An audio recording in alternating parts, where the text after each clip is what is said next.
আসসালামু আলাইকুম ওয়া রাহমাতুল্লাহি ওয়া বারাকাতুহু। আসুন আজকে আরেকটু নামাজের ব্যক্তির কথা শুনি যে আমরা কেমন নামাজি হইলাম, কেমন ইমানদার হইলাম, কেমন মুমিন মুসলমান হইলাম। যে আমরা অনেকে দাড়ি, টুপি, পাঞ্জাবি, জুব্বা লাগাই এবং নামাজ পড়ি এবং আমরা ভালো মানুষের কাছে ভালো সাজি বা ভালো হয়ে আমাদের নামাজি বলা হয়। আমাদেরকে অনেক উপাধি দেওয়া হয় যে তারা এক বাক্যে মৌলবি মাওলানা এবং নামাজি ব্যক্তি, ভালো ব্যক্তি, মুমিন ব্যক্তি, আল্লাহওয়ালা। কিন্তু আমরা অনেক নামাজি রয়েছি, নামাজ আছে এবং দাড়ি আছে, পাঞ্জাবি আছে, জুব্বা আছে, তারপরও আমরা অনেক খারাপের সাথে শিয়ার রয়েছি এবং সুদের সাথে শিয়ার রয়েছি, ঘুষের সাথে শিয়ার রয়েছি, মিথ্যা কথার সাথে শিয়ার রয়েছি, চড়া কথার সাথে শিয়ার রয়েছি, ব্যবহার আচার আমাদের একেবারে নোংরার সাথে শিয়ার আছি এবং ভাষা আমাদের একেবারে নোংরায় আছি এবং আমরা যে মিষ্টি ভাষায় একটা মৌলবি, একটা মাওলানা, একটা ভালো মানুষ, একটি নামাজি ব্যক্তির যে সভ্যতা, সে সভ্যতা অনেক মানুষের ভিতরে দেখা যায় না। এবং দেখা যায় যে অনেক হাফ শার্ট পরা, প্যান্ট পরা, লুঙ্গি পরা এবং তারা নামাজ অনেকেই পড়ে না, কিন্তু তাদের দেখা যায় তারা কত ভদ্র, নম্র, তারা কত শিথিলতা, তাদের কথাবার্তা কত সুন্দর, ঠান্ডা, নমনীয়তা।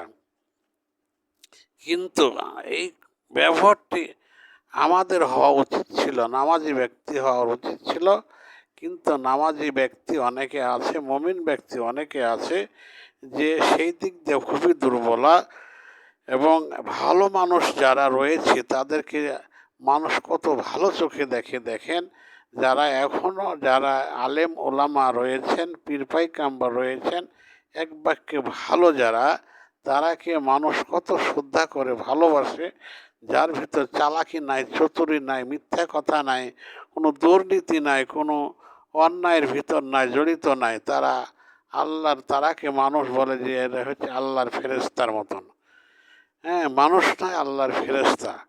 কিন্তু আসলে প্রত্যেকটা মানুষকে, প্রত্যেকটা নামাজিকে এরকম আচরণ হইতে হবে এবং মমিনকে এরকম আচরণ হইতে হবে। তবে তো আমরা পুরাপুরি মুসলমান হইতে পারবো, পুরাপুরি মমিন হতে পারবো, পুরাপুরি আল্লাহ বান্দা হতে পারবো ও নবীর রসুলের আমার উম্মাত হতে পারবো। তাই আসুন আমরা নামাজি যারা ব্যক্তি আছি বা আমরা এক কথায় ইসলামের সাথে জড়িয়ে আছি, ইসলামের সাথে আমরা অন্তরঙ্গভাবে আছি, কিন্তু নামাজ রোজাই শুধু করি, পাঞ্জাবি শুধু লাগাই, কিন্তু আনুষঙ্গিক অনেক দোষ ত্রুটি তাদের পাওয়া যায়। তা দয়া করে আমরা যেন, যারা নামাজি ব্যক্তি, মমিন ব্যক্তি, ইসলাম মাইন্ডের, তারা যেন অবশ্যই আমাদের এই চরিত্রগুলোকে পাল্টায় এবং আমরা সভ্যতা হয়ে যাই, আমরা ভদ্র, নম্র, আদর্শবান হয়ে যাই। নবীর যে আদর্শ ছিলেন এবং নবীর যে আদর্শ শিখিয়ে গেছেন, সেরকম আদর্শ যেন আমাদের ভিতরে এসে যায় বা পেয়ে যায়। তো এই জন্য আল্লাহ তাআলা মমিনদেরকে এই দুনিয়াতে একটু কষ্ট দিবে, একটু পরীক্ষা করবে, একটু বাজিয়ে দেখবে। এই জন্য একটু কষ্ট হবে, কষ্টটাকে মানতে হবে, মন খারাপ করা যাবে না। যেমনিভাবে খারাপেরা দুনিয়াতে খুবই সুখী, খারাপেরা দুনিয়াতে খুবই সুখী, যারা অন্যায়ের সাথে, ঘুষের সাথে, সুদের সাথে, হারামের সাথে জড়িয়ে আছে, তারা কিন্তু পৃথিবীতে খুবই সুখী। এবং যারা একটু ভালো মানুষ, যারা পরেজগার টাইপের এবং সততা হালালের সাথে জড়িয়ে আছে, তাদের কপালে একটু দুঃখ।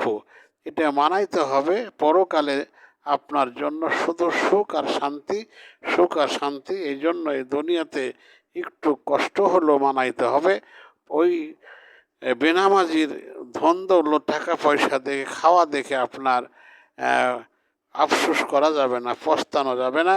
এটাই ভাবতে হবে যে তোদের এইটাই দুনিয়া, তোরা খেয়ে নে, পরে নে, তোরা বেশি করে আনন্দ করে নে, তোদের কাল কিয়ামত তোরে ফাঁকা হয়ে যাবে, এটা মনে বোঝাইতে হবে এবং নিজেকে বোঝ দিতে হবে এবং ধৈর্য ধরতে হবে। তাই আসুন আল্লাহ তাআলার হস্তে আমরা মুমিনেরা নামাজিরা যেন সঠিক পথে চলতে পারি এবং সোজা পথে চলতে পারি এবং আল্লাহ তাআলা যেন আমাদেরকে সহি করে চলা তৌফিক দান করেন। সকলে বলেন আল্লাহুম্মা আমিন।